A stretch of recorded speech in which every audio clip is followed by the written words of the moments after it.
Breakfast at Candy G's. And it's a Protoje, eh? Chronics are where you say, eh? Okay. Who knows? Who knows? Who knows? Who knows? I just go where the trade wind blows, sending love to my friends and foes. And I suppose I'm pleased to be chilling in the West Indies. Jah provide all my wants and needs. I got the sunshine, rivers and trees. Green leaves, wait, hey.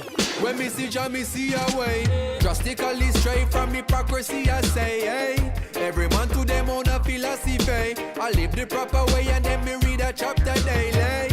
Man, they in a city hungry and no eat. And food they down a country does a drop off of the tree then. You see, say poverty no real then. Is what the reason. And this a Protoje, eh?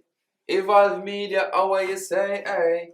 Make them know what reggae music we are play, eh? Candi G, we play what we want to play when we want to play how we want to play. I like it. Sometimes that's enough. You're watching Breakfast at Candi G's. I'm Candi G, and our artist focus today is Protoje. You'll know him for his hit songs such as Who Knows, which featured Chronics, and of course his previous album Ancient Futures, which was a hit album and done really well. And now he's here with us in the UK because he's doing his tour. And can you tell us the name of that tour? It's called the Bloodclaat Tour. Okay, so I wasn't sure if I wanted to say that you. Or you can fill in the X's for whatever. You can fill in whatever you want on the X's. But what's for breakfast? So breakfast at Candi G's. You get my food there. Breadfruit, ackee. Would I love that? Is that your usual breakfast? Next time we do an interview. Well, when you get a chance to come into the studio next time you're back in London, we'll have that all prepped out. Alright, wicked. Yeah. But why did you call it the Bloodclaat Tour? You know what? No, my new tune, Blood Money, that's doing really well. You know what I mean? How I spell it BLXXD, and then I just wrote that word one day on the thing, and everybody started to repost it and retweet it. So I was like, actually, you know who told me to call my tour that? My mom. Oh wow. Yeah. We're at a meeting and I was like, people keep asking me if that's the name of the album, and she's like, yo, that should be the name of your tour. And I was like, alright, if she's cool with it then. So your mom blessed up the album for you. And talking of Blood Money, that song is an amazing song and it's very controversial. What is the inspiration behind it, and where are you coming from with it? I just went home and I heard what was going on in Jamaica. I heard the vibes of what was going on. And I saw that there was the energy of the people. That's what was being talked about, different instances in Jamaica. And then on top of that, just when you know about something for a while, you don't hear somebody talking about it. I was like, yo, let me say some stuff. Because more time music can make people feel uncomfortable. Can't just be whole of good vibes and things. Sometimes you have to put the energy out there so that people can hear what's going on and see somebody express it and then build confidence in expressing it more for themselves. And what was the message that you was trying to come across within that song? Just that, I think the lyrics kind of speak for itself, where it's like, you know. But how would you define it for us, coming from how you was just thinking of it when you was writing it? Fair. The thing is that in Jamaica, people always, in the world, everywhere in the world, when you ask about what the problem with the place is, they point to the poor and the disenfranchised and the people that the have-nots, as you call it, people who are living below the poverty line. People always point to them, like those are the criminals. That's what's wrong with society. We should get rid of all that. But it's like, a lot of these people, who do they work for? I mean, who is their boss? Who is bringing in drugs in Jamaica? The youth who live in the ghetto, you don't own a boat. You understand? So if you're going to point fingers, point all around, because there's problems with everywhere in society. In wealth, there's people that have acquired their wealth off the back and sweat and blood of people. When you're in England, you see these magnificent buildings and whatever, like a slave money bill up them things. There's people dead for that.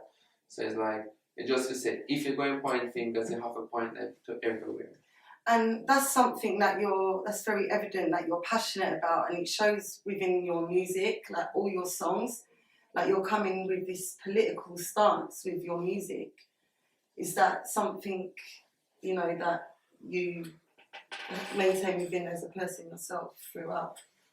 Yeah, if you just see like music, that's the voice of it. Bob Marley, Peter Tosh, Black Uhuru, like all of the great ones I look up to are always talking about something of substance. Mm. So you make music to make people enjoy themselves for sure, but you balance it. It must balance, you understand? So for every Exodus album, there needs to be a survival one. Yeah. For me, that's how I see it. So it's like lots of time I'm talking about what I'm going through, but sometimes we have to talk about what people are going through. Yeah. When I have the wherewithal to able to put it on song or to put it where it can be global. Because you're a musician. So I know a song and somebody in England can hear it, as opposed to somebody that feel a problem with Jamaica and say something about it. Maybe you want to hear it over there. So the music carry the message. And you've actually come in like an outburst of other artists that's on that kind of wave there, like Chronics, Kabaka Pyramid.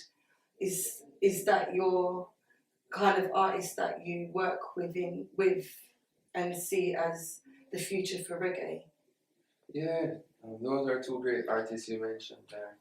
I've known both of them for a long time too. And yeah, there's so many artists. Janine, there's so many Yeah, people. Janine's another great one. She's super militant now. She's probably the most militant.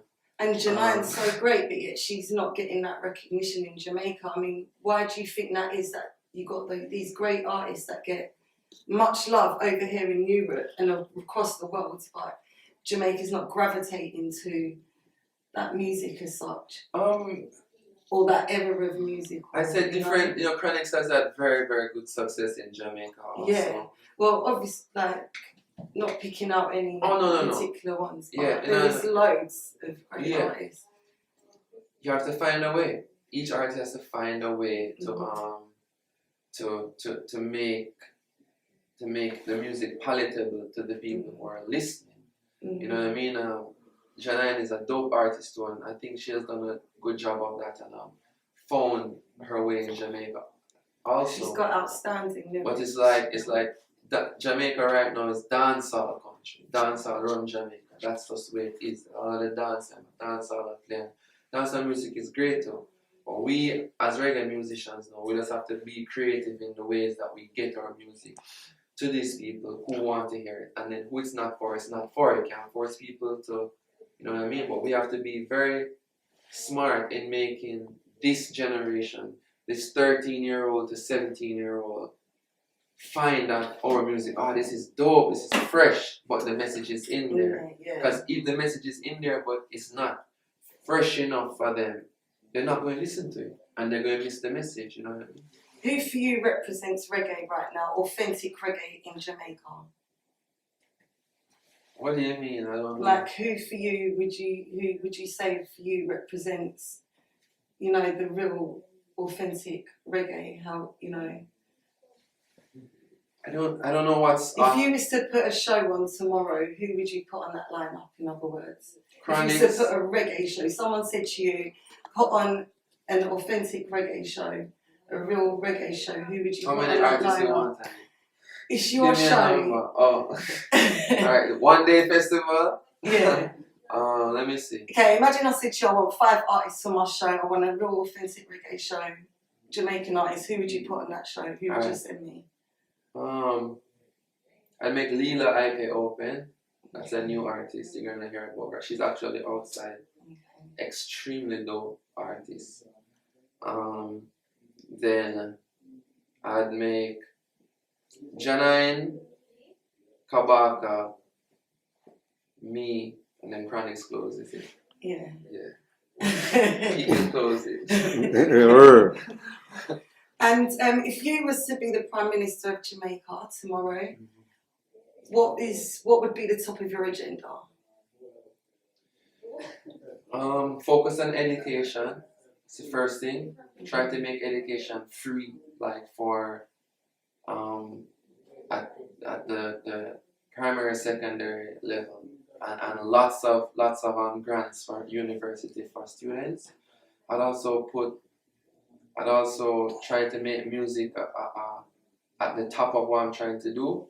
More live venues. There's not one single live venue in Jamaica.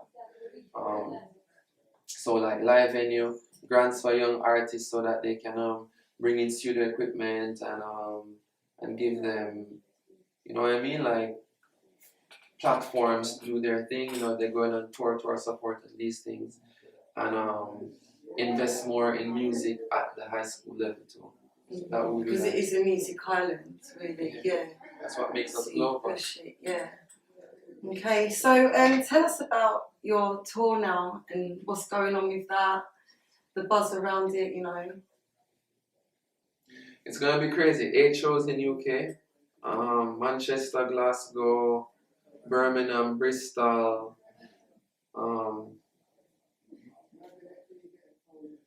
Birmingham, I think, and London. So we're touring. Me and my artist called Savannah. It's gonna be on the road with me, and it's just gonna be crazy. And she's a great artist as well, yeah. Yeah, she's. So is that someone you've been working with a lot, production-wise? Yeah. We just did her first EP, which was awesome, and she's on the road with me now. You know what I mean? And she's a dope reggae artist, so she'd probably have to be on that show. I just didn't because she's like, her thing is reggae, but it's also it's like an soul. R&B sound. You know what I mean? was saying that earlier, yeah, she's amazing. So I look forward to hearing her and everything. And your music, what's going on with that? Just released Blood Money, that's going awesome, and promoting that. I released a free EP last year called Royalty Free, and that did well. But the focus is on Blood Money, getting that song to everywhere it needs to get to. Yeah. And if the people want to find you and find out more information about you, obviously you're on social media, so tell them where they can get this information. At Protoje, PROTOJE.com, or anyone, Instagram, Twitter, whatever, it's all there. Okay, and before you go, I'd like you just to give us a quick freestyle. Alright. One of a kind style. You agree, I, them of the REDI, when them a pre-I, when she I the 320I, she get plenty idea. She use trick plenty guy. We rep the JA, yeah. They rep the CI, and me I do this music from me knee high. Used to listen Pac and BI. When Pitney did I was GI, Joe. Me did a smoke dehydro, they on ganja farm, and I not old McDonald EIO. Never learned physics nor BIO. Yet a girl that give me chemistry, I see I know. Me used to invisible, I make them see I know. They want for B I know. De Janeiro to the REIO, every B I know. Want give me money for me money, so me make them BIO. The over DI those. Thank you very much. And people, that was Protoje here having breakfast at Candi G's. So don't forget, go and check out the Bloodclaat Tour, which is going to be all over the UK and Europe. It's going to be crazy. And don't forget, you can catch me each and every Thursday on RTM Radio and on a Saturday between 10 AM and 12 PM. Monty.